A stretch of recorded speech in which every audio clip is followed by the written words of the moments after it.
नमस्कार। न्यूज 24 उत्तर प्रदेश उत्तराखंड में आपका स्वागत है। आपके साथ मैं हूं मानस श्रीवास्तव। उत्तर प्रदेश में एक बार फिर इंडिया गठबंधन को लेकर के संशय खड़ा हो गया है।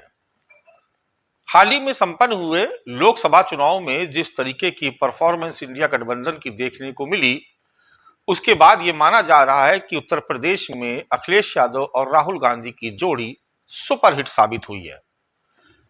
इसी को देखते हुए ये भी कयास लगाए जा रहे थे कि उत्तर प्रदेश में जो विधानसभा के उपचुनाव होने हैं, क्या उसमें भी इंडिया गठबंधन उतनी ही मजबूती से भारतीय जनता पार्टी के सामने ताल ठोकता नजर आएगा। पहले तो उम्मीद की जा रही थी कि बिल्कुल दोनों ही कद्दावर नेता अपने अपने सियासी दलों के साथ एकजुटता का प्रदर्शन करेंगे, लेकिन अब इसमें एक छोटा सा पेच फंसता नजर आ रहा है। पेच इस बात का है कि कांग्रेस चाहती है कि विधानसभा की जिन 10 सीटों पर उपचुनाव होने हैं, उन सीटों में कांग्रेस पार्टी की भी सपा के साथ साझेदारी होनी चाहिए, यानी 10 सीटों में से 2 या 3 सीटें कांग्रेस को भी मिलनी चाहिए। उत्तर प्रदेश में कांग्रेस का एक विधायक है, आराधना मिश्रा मोना, और ऐसे में कांग्रेस ये चाहती है कि विधानसभा के उपचुनाव में उसकी भागीदारी हो।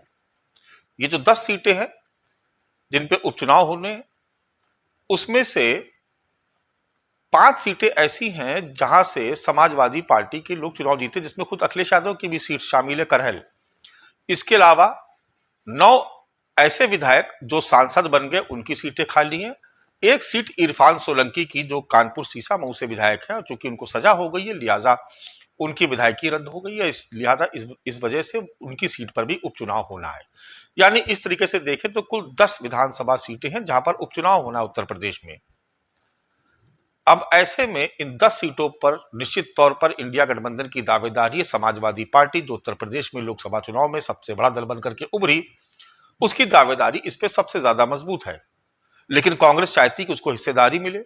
अब ऐसे में खबर यह है, हालांकि खबर सूत्रों के हवाले से है, लेकिन खबर इस बात की है कि समाजवादी पार्टी के सुप्रीमो की तरफ से एक शर्त रख दी गई है, और शर्त यह है कि जिन राज्यों में विधानसभा के चुनाव होने हैं, उनमें हरियाणा और महाराष्ट्र, इन 2 राज्यों में समाजवादी पार्टी कांग्रेस से साझेदारी चाहती है।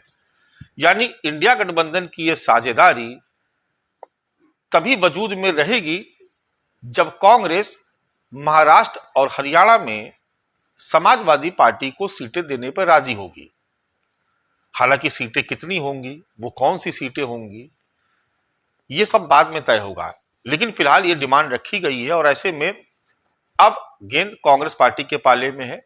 अगर कांग्रेस हरियाणा और महाराष्ट्र, इन 2 राज्यों में समाजवादी पार्टी को अपना साझेदार बनाने पर तैयार हो जाती है, तो ऐसे में उत्तर प्रदेश में इंडिया गठबंधन एक बार फिर उपचुनाव में मजबूती से दम दिखाता हुआ नजर आएगा।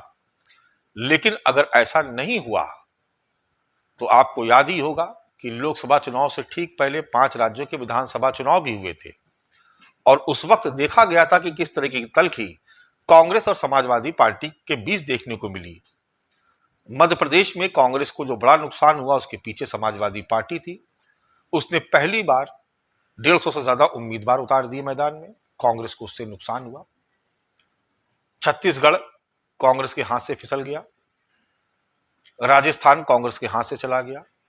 पूरी ताकत लगाने के बाद भी मध्य प्रदेश में कांग्रेस वापसी नहीं कर पाई। तो ऐसे में यह बेहद जरूरी है कांग्रेस के लिए भी कि वो समाजवादी पार्टी से अपने इस गठबंधन को बनाए रखे, और इस बात को कांग्रेस पार्टी के जो रणनीतिकार हैं वो समझते भी हैं। उत्तर प्रदेश में समाजवादी पार्टी की यह मजबूरी नहीं कि वो कांग्रेस के साथ रिश्ता बना के चले, लेकिन उत्तर प्रदेश में कांग्रेस की यह मजबूरी है कि वो समाजवादी पार्टी का हाथ थाम कर चले। अगर समाजवादी पार्टी का हाथ कांग्रेस से न थामा होता तो उत्तर प्रदेश में महज 1 लोकसभा सीट वाली कांग्रेस पार्टी 6 लोकसभा सीटों तक ना पहुंचती। अमेठी में इतनी दमदार वापसी, रायबरेली में बंपर वोटों से जीत के पीछे अगर कांग्रेस पार्टी को श्रेय जाता है तो उससे कहीं ज्यादा समाजवादी पार्टी को जाता है। पूरे चुनाव प्रचार भर अखिलेश यादव के निर्देश पर समाजवादी पार्टी के कार्यकर्ताओं ने प्रियंका गांधी की और तमाम दूसरे कांग्रेस नेताओं की जनसभाओं में बढ़ चढ़ के भागीदारी की। कहीं कहीं पर तो ऐसे दृश्य भी देखने को मिले कि जहां पर कांग्रेस के झंडे कम और समाजवादी पार्टी के झंडे ज्यादा नजर आए। जब बाइक रैली हुई उस वक्त भी जितने कार्यकर्ता कांग्रेस पार्टी के थे उससे कहीं ज्यादा समाजवादी पार्टी के कार्यकर्ता सड़कों पर दिखाई पड़े।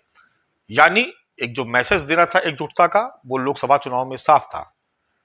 ऐसे में अगर कांग्रेस पार्टी जाती है समाजवादी पार्टी के साथ तो उसे उत्तर प्रदेश के उपचुनाव में बड़ा फायदा हो सकता है। लेकिन अब इस बात का जवाब कांग्रेस को देना है कि क्या वो उत्तर प्रदेश में अपना वजूद बनाए रखने के लिए अपने खाते से हरियाणा और महाराष्ट्र में समाजवादी पार्टी को कुछ देना चाहती है या नहीं।